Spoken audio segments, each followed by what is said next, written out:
दोस्तों सोचिए, दो लोग हैं जो एक ही शहर में रहते हैं, एक ही स्कूल में पढ़ाई करते हैं तथा एक ही माहौल में बड़े होते हैं, लेकिन उनकी ज़िंदगी की दिशा पूरी तरह से अलग हो जाती है। एक इंसान करोड़पति बन जाता है और दूसरा पूरी ज़िंदगी नौकरी में फंसा रहता है।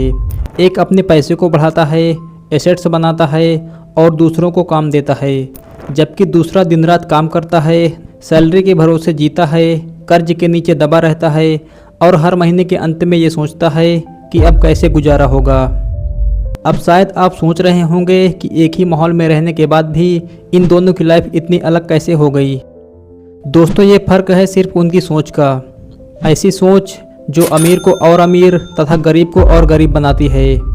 दोस्तों आज की इस वीडियो में मैं आपको इसी सोच के असली फ़र्क को समझाने वाला हूँ, तो इसलिए वीडियो को लास्ट तक ज़रूर देखें। दोस्तों थिंकिंग के इसी फ़र्क को rich dad poor dad book के ऑथर रॉबर्ट कियोसाकी ने भी अपनी ज़िंदगी में महसूस किया, जाना और फिर पूरी दुनिया को सिखाया।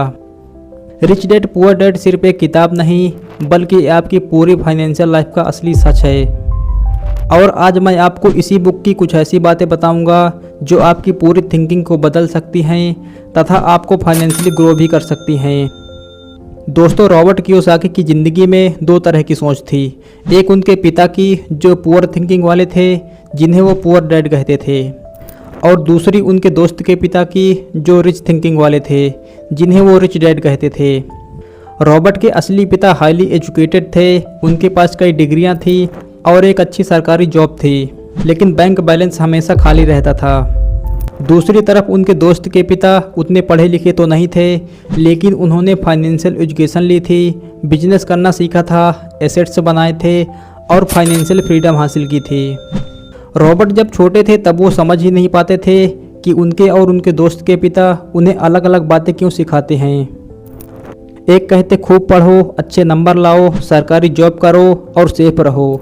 दूसरे कहते पढ़ाई करो, लेकिन साथ में ये भी सीखो कि पैसा कैसे काम करता है।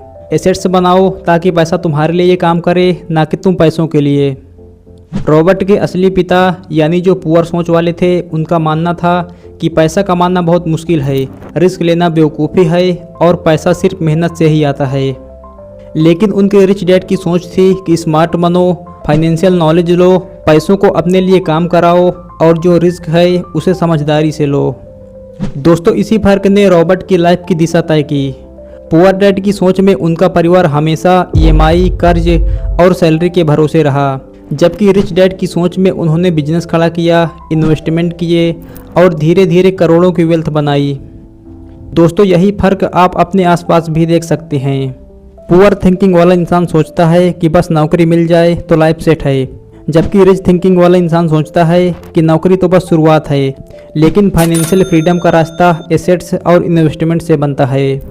पुअर सोच वाले सैलरी बढ़ने पर अपने खर्चे भी बढ़ा देते हैं, जबकि रिच थिंकिंग वाले सैलरी बढ़ने पर सबसे पहले एसेट्स में पैसा लगाते हैं। पुअर इंसान रिस्क लेने से डरता है और कंफर्ट जोन में रहना चाहता है, जबकि रिच थिंकिंग वाला इंसान समझदारी से रिस्क लेता है और ग्रोथ को अपनाता है। पुअर इंसान को लगता है कि फाइनेंशियल एजुकेशन सिर्फ अमीरों के लिए है, जबकि रिच इंसान सोचता है कि फाइनेंशियल एजुकेशन हर किसी के लिए ज़रूरी है, तभी असली अमीरी आती है। बस दोस्तों यही असली फ़र्क है पुअर डैड थिंकिंग और रिच डैड थिंकिंग का, जो आपकी अमीरी या गरीबी की दिशा तय करती है। दोस्तों अब बात करते हैं कि कैसे आप भी रिच डैड थिंकिंग को अपनाकर फाइनेंशियल फ्रीडम हासिल कर सकते हैं। सबसे पहली चीज़ है फाइनेंशियल एजुकेशन लो।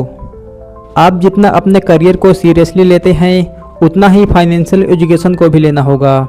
ऐसी किताबें पढ़ो जो आपको ये सिखा सके कि पैसा कैसे काम करता है, जैसे कि rich dad poor dad, the psychology of money, think and grow rich. ये किताबें आपकी सोच तथा पैसे को लेकर आपका नज़रिया बदल सकती हैं। अगर आप ये बुक्स खरीदना चाहते हैं तो डिस्क्रिप्शन में लिंक है, आप वहाँ से जाकर खरीद सकते हैं।